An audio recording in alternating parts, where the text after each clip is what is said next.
दोस्तों आज हम आपको दो अहम खबरों के बारे में बताने वाले हैं। जहां पहली खबर नाटो से जुड़ी है कि भारत ने नाटो प्लस को ज्वाइन करने से साफ मना कर दिया है, साथ ही कुछ शर्तें भी बताई है।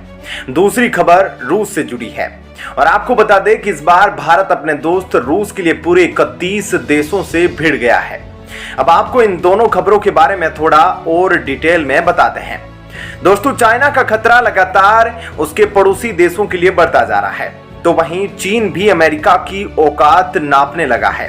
वैसे तो अमेरिका दुनिया का सबसे शक्तिशाली देश माना जाता है, लेकिन जब चीन से सामना करने की बारी आती है तो अमेरिका को हर बार भारत की याद आ जाती है। चाहे फिर किसी संगठन के जरिए चीन को घेरना हो या फिर कोई और घटना हो, अमेरिका हर बार भारत को अपने साथ खड़ा देखना चाहता है।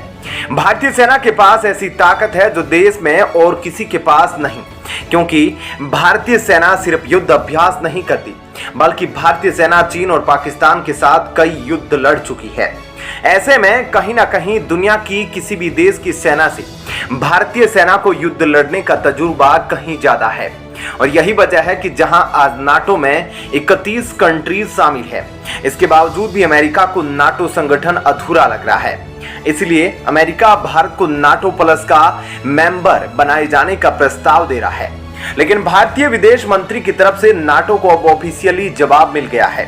भारत इसमें शामिल होगा या नहीं, इस पर विदेश मंत्री ने खुलकर अपनी बात रखी है। भारत ने जो बयान दिया है उसको सुनकर चीन को राहत मिली है, जबकि रूस को हैरानी हुई है, क्योंकि भारत ने नाटो देश के ऑफर को पूरी तरह से खारिज कर दिया है। और साथ ही विदेश मंत्री ने अमेरिका को जो जवाब दिए हैं उसने भारत की विदेश नीति की ताकत को दिखा दिया है।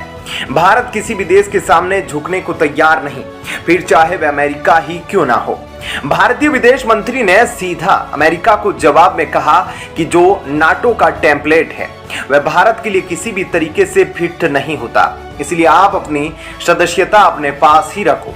यानी भारत ने नाटो में शामिल होने से साफ इनकार कर दिया।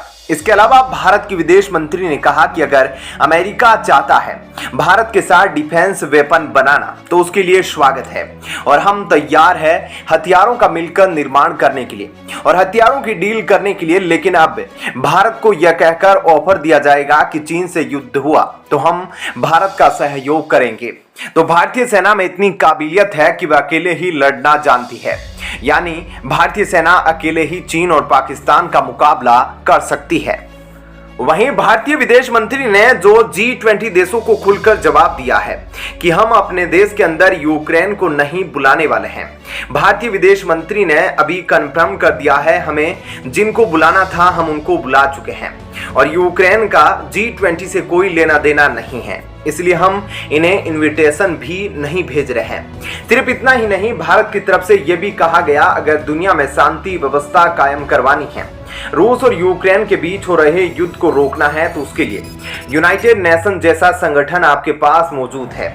यहाँ पर युद्ध से जुड़े मुद्दों को सुलझाइए। ऐसे में भारत ने जिस अंदाज में अपनी बात को रखा, ऐसा फैसला कोई देश नहीं ले सकता। वहीं भारत से पहले इंडोनेशिया G20 की अध्यक्षता कर रहा था, उस दौरान इंडोनेशिया को यूक्रेन को बुलाना पड़ा था। ऐसे में भारत के इस कदम को देखकर रूस, जो कि भारत का अच्छा दोस्त है, वह भी भारत का शुक्रिया अदा कर रहा होगा। तो इस खबर के बारे में आपकी क्या राय है, हमें कमेंट करके जरूर बताएं। साथ ही वीडियो को लाइक शेयर जरूर करें। चलिए अब जान लेते हैं एक और बड़ी खबर। दोस्तों जो डर था वही हुआ। पाकिस्तान के लोगों को वो चीज झेलनी पड़ रही है जो उन्हें नहीं झेलनी चाहिए थी। आपको बता दें कि पाकिस्तान में अब इतनी गरीबी आ गई है कि अब वहां पर हर बड़ी चीज पर बोली लग रही है। मतलब कि पाकिस्तान अब वह चीजें बेचना चाहता है जिससे उसकी आर्थिक व्यवस्था कुछ ठीक ठाक हो जाए। और इसी क्रम में पाकिस्तान में बोली लगाने के लिए बहुत बड़े देश आ रहे हैं, उसमें भारत नहीं है, क्योंकि पाकिस्तान भारत को कुछ भी बड़ी चीज बेचना नहीं चाहता, क्योंकि भारत ने ही तो उसकी आर्थिक व्यवस्था को नीचे गिराया है। अब भारत जो पाकिस्तान के साथ पिछले 10 सालों से करता आ रहा है, वह सही किया है भारत ने या गलत किया है, आप कमेंट करके जरूर बताइएगा। बता दें कि भारत ने ट्रेडिंग बिल्कुल बंद कर दी है और जो इंडिया पाकिस्तान का मैच होता था वह सारे बैन कर दिए हैं। और इस वजह से पाकिस्तान की धीरे धीरे करके आर्थिक स्थिति कमजोर हो गई और इसी वजह से आज वे अपने सामानों पर बोली लगा रहा है, अपने देश को बेच रहा है। दोस्तों, आपको डिटेल में बताते हैं कि क्या बिकना शुरू हुआ है पाकिस्तान में, और अमेरिका ने भी बोली लगाई है जिसके चलते बवाल मचा हुआ है। दोस्तों, आप पाकिस्तान की भूखमरी की तस्वीर साफ तौर पर देख सकते हैं। यहाँ हम आटा, दाल और चावल की बात नहीं कर रहे, बल्कि उस नए पाकिस्तान की बात कर रहे हैं जो जिंदा रहने के लिए बिकना शुरू हो गया। आपको बता दें कि आर्थिक तंगी से जूझ रहे पाकिस्तान ने न्यूयॉर्क में अपना चर्चित रोजवेल्ट होटल न्यूयॉर्क प्रशासन को 3 साल के लिए पट्टे पर दे दिया है। आसान भाषा में कहे तो अपनी इज्जत बचाने के लिए पाकिस्तान ने अपने बड़े होटल को गिरवी रख दिया है और इस सौदे के तहत पाकिस्तान को 22 करोड़ डॉलर मिलेंगे। न्यूयॉर्क प्रशासन अब पाकिस्तान के रोजवेल्ट होटल को 3 सालों तक के लिए चलाएगा। आपको याद होगा कि कुछ ही समय पहले वॉशिंगटन में मौजूद पाकिस्तानी एम्बेसी का एक बड़ा हिस्सा भी बिक चुका है। पाकिस्तानी एम्बेसी के डिफेंस सेक्टर को खरीदने के लिए जो बड़ी बोलियां लगाई गई थी, उनमें से एक बोली भारतीय ने लगाई थी और दूसरी इजराइल के यहूदी ग्रुप ने।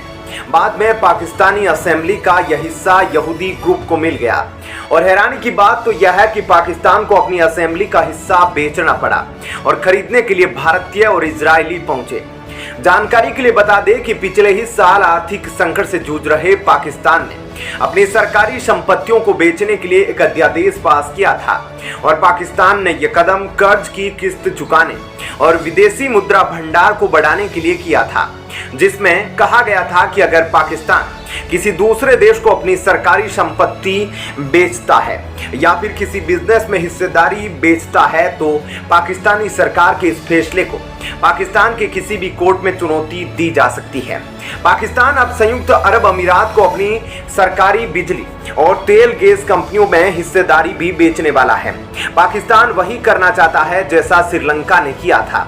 श्रीलंका को चीनी कर्ज चुकाने के लिए 99 साल के लिए हम्बनटोटा बंदरगाह चीन को लीज पर देना पड़ गया है। बदले में श्रीलंका को 1.1 अरब डॉलर का कर्ज लौटाने में छूट मिली थी।